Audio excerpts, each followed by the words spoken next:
Hi everyone, it's Sid from Cool Moviegram, your source for everything about cool movies. Be sure to hit that subscribe button and like this video and tell your friends about me. Thanks to everyone who's recently been subscribing to me.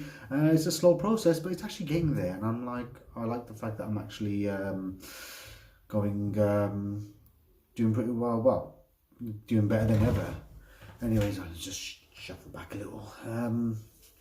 Well, what can I say? There's been quite a few things going on. I mean, the fact that Evil Dead Rise, which is the next installment in the Evil Dead series, has actually officially gone into post-production now. So it's like the filming has completed now. They're actually doing the editing, which is exciting. I know it's going to be on HBO Max and also maybe a theatrical release. But then again, now that they're seeing how successful the new Batman movie was, which wasn't on HBO Max, they actually released it theatrically first. I think that would be a better way to go about things, really. And also, surprisingly, shockingly, I'm kind of amazed to learn that The Unbearable Weight of Talent, which is a Nicolas Cage movie, has actually got like a perfect score on Rotten Tomatoes, certified fresh, 100%, and also 9.1 out of 10 on IMDb, and people are actually raving about it. See like Nicolas Cage playing like a fictionalized version of himself who attends a birthday party for a super fan, and it turns out to be more than just a super fan, and he kind of goes through like this whole kind of amalgamation of like his past roles and then eventually turning into a Nicolas Cage action movie. And of course, Brian Cox has now officially regrets calling Johnny Depp an overrated actor. I mean, hey, we all make mistakes. Now today is a review time. It's two movies. Fright Night, 1985, directed by Tom Holland, and Fright Night Part 2, 1988, directed by Tommy Lee Wallace. Now let's get right to it. We're going to be doing a cover of course, just like the normal reviews that I've been doing: plot, what I thought of the films, and also the Blu-rays, and also what I think of it is. Okay, well, let's get right into it then.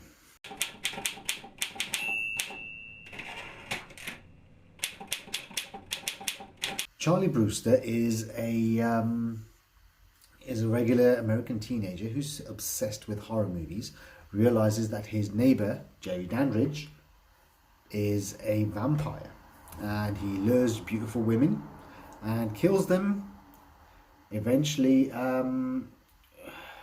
being accused of being insane and imagining things because of his obsession with horror movies. He turns to the only person that might believe him, which is Peter Vincent, Vampire Killer, an aging TV star who had actually made movies about killing vampires. And at first, Peter Vincent does not believe Charlie that Jerry Dandridge is a vampire until he realizes himself.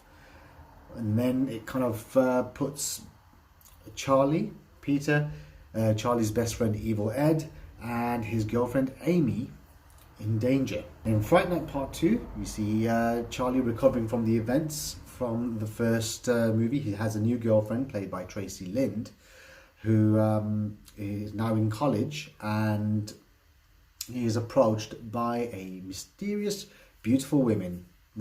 Her name is Regine, but what he doesn't know, her name is Regine Dandridge, and she's the sister of the vampire who Charlie had actually killed in the first movie. Spoiler alert.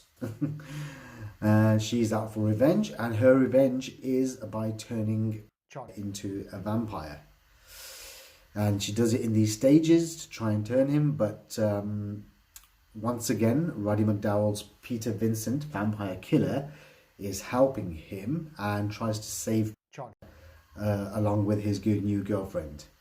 But will Regine succeed, and will she get her vengeance?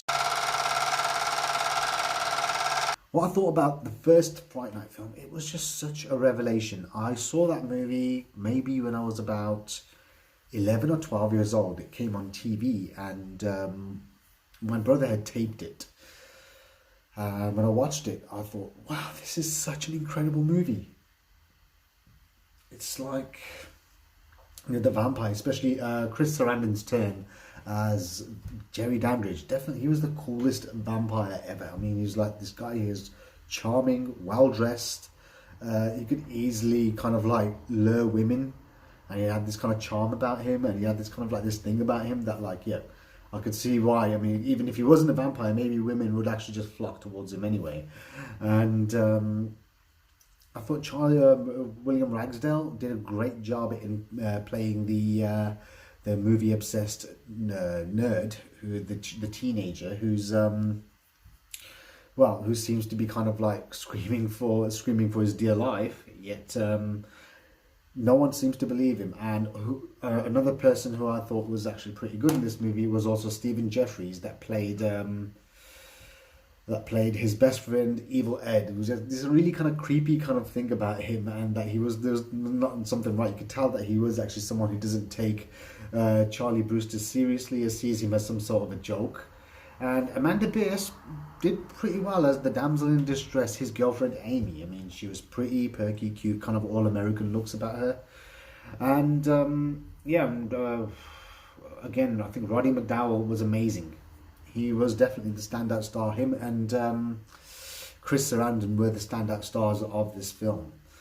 And I thought the way that it was filmed, it had this kind of like this sense of like coolness about it, but at the same time it was fun. It was, you know, the humor in this film is top notch. You could tell they were having a lot of fun. It has this campy feel, but at the same time it has this great kind of like menacing kind of atmosphere about it. Yeah, I thought the special effects in this film are absolutely great, especially when you see how like the vampires turn into a bat, and also his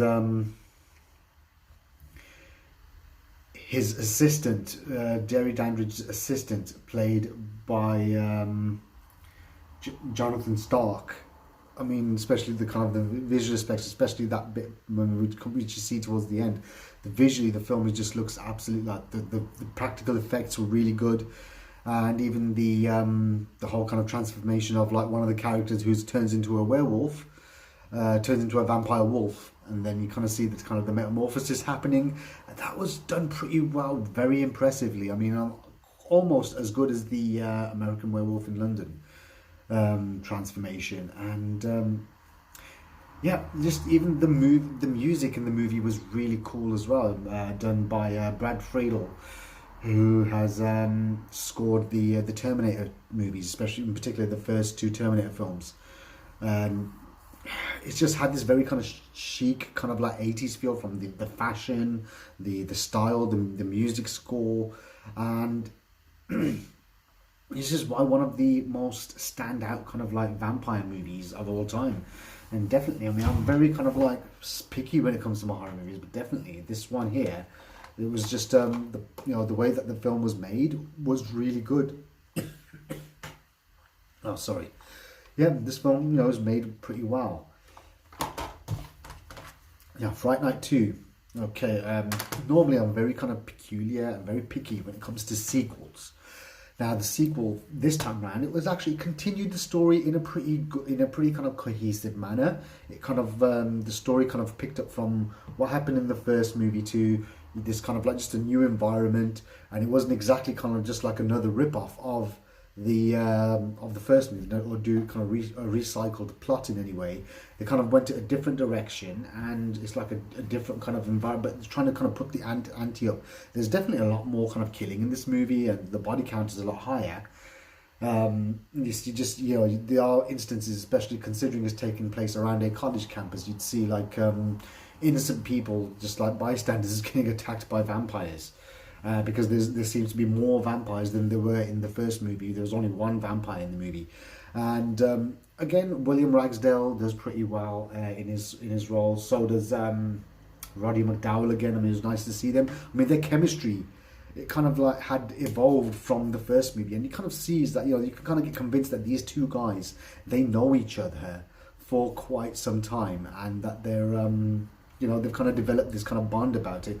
And Tommy Lee Wallace, who had also directed the Halloween 3 Season of the Witch, which a lot of people like or they don't, and I thought it was a pretty decent film. I mean, wasn't really on the same level as like the original Halloween or anything, but I thought that was quite an interesting film. And it had this kind of very kind of dystopian kind of, you know, eeriness about it, and I enjoyed it upon revisiting it. And then I thought the standout star is Julie Coleman. She plays Regine Dandridge, by far the best looking female vampire of all time in the movie. I mean, maybe a close call, I would say, on her level would be Salma Hayek's character in From Dusk Till Dawn. But I think Julie Coleman was absolutely stunning. I mean, in this movie, she was like, wow. And me being a teenager, when I watched the second one, I thought, wow, she is like, damn, this girl's fine. You know, I was literally kind of just fawning of this woman, like just geeking over her big time. And again, it kind of retained the music score by Brad Friedel, and the visual effects were great as well. And definitely just kind of, yeah, I mean, it added to the humour. I mean, the fact is they were still having fun with it, but it had this campiness to it. But at the same time, there was just a lot more of a sinister feel to the second one than there was in the first one. But it still was fun, and, you know, the practical effects were great. And so it was just like, you know, it was a great sequel. Moving on to the Blu-rays. Okay, Fright Night. The original, this is the dual format edition released by Eureka. Again, if you've watched any of my previous videos, I've actually reviewed and I've also done some unboxings of their films in the past. You know, I've actually bought a lot of the Hong Kong movies that they've been releasing, and they've always done an amazing job with them. With this film here, it's not a Hong Kong movie, but they've done so well. I mean, the film was you know, was remastered from a 4K digital restoration, and you got the original PCM stereo soundtrack. It comes with a lot of special features as well. You have video for the Blu-ray only. You have 3 new video pieces, which is Fright Night, Tom Holland, and Writing Horror and Roddy McDowell, From Apes to Bats, which is like kind of like just a retrospective look. You have a Fear Fest 2 reunion panel featuring the whole cast, as well as Julie Coleman from the second one, and Tommy Lee Wallace, the director of the second one. And that was quite good. I mean, the panels, it's actually on video on YouTube. The whole video is the panel as well, and you get to I'd seen it before, and they're kind of like answering a lot of questions by a lot of fans and film critics who actually enjoyed the movie. And you also got kind of like extensive features, like more like kind of 3-part interview with Tom Holland talking about the movie and his method of kind of like writing and such.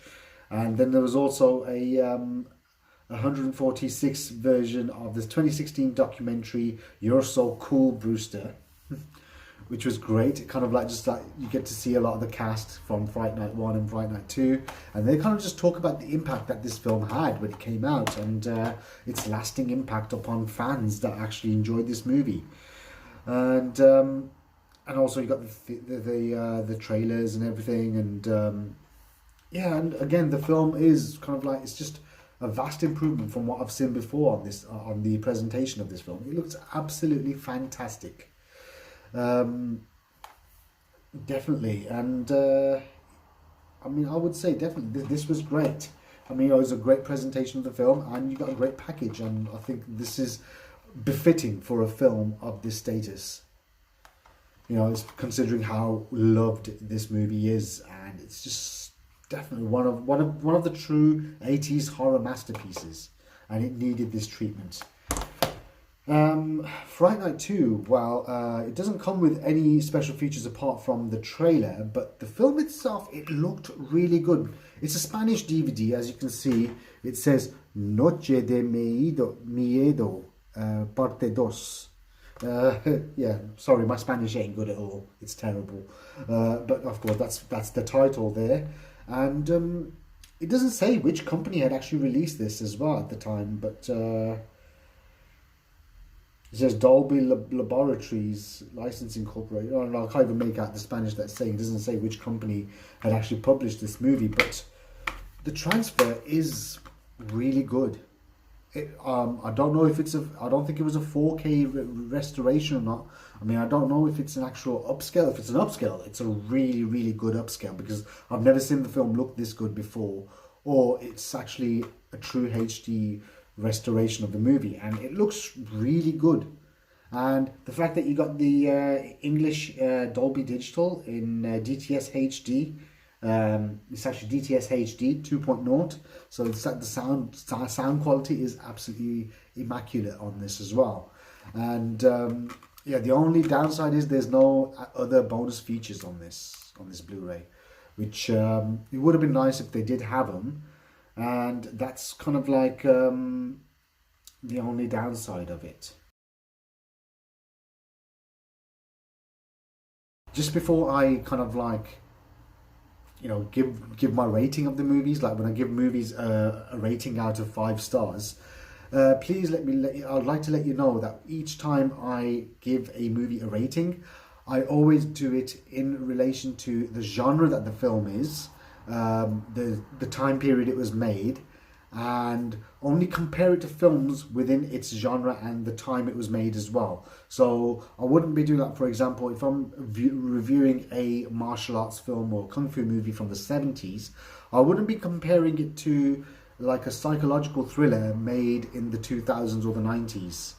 And I wouldn't kind of like compare, like, for example, a horror movie made in the 80s to a riveting kind of biopic kind of movie, such as something like Forrest Gump. I wouldn't kind of put those two, or I wouldn't compare like something like Nightmare on Elm Street to The Shawshank Redemption. I mean, each films have their own merits in their own way, so I'd kind of compare what the filmmakers were aiming for, or what the genre is, is what the genre of the film is, and what fans of those genres really, as a film viewer, when I watch a certain movie, like, for example, if I'm watching a comedy, I don't expect like the meaning of life or kind of like a riveting kind of like view-changing movie. I just like to watch a movie for a comedy just for the sake of laughs. And if it's like a horror movie or something, I watch it for certain, like, just the feeling of like a horror movie, an intriguing storyline enough to kind of like keep you engaged. And based on that, I would like to say the original Fright Night gets a 5 out of 5 for me. Definitely such a perfect vampire movie in my opinion. I mean, the only other vampire movie that comes close to this one, around that era, would probably be, apart from the sequel, that is, I'd say The Lost Boys by Joel Schumacher from 1987. And Fright Night 2 gets I'd say 4 out of 5.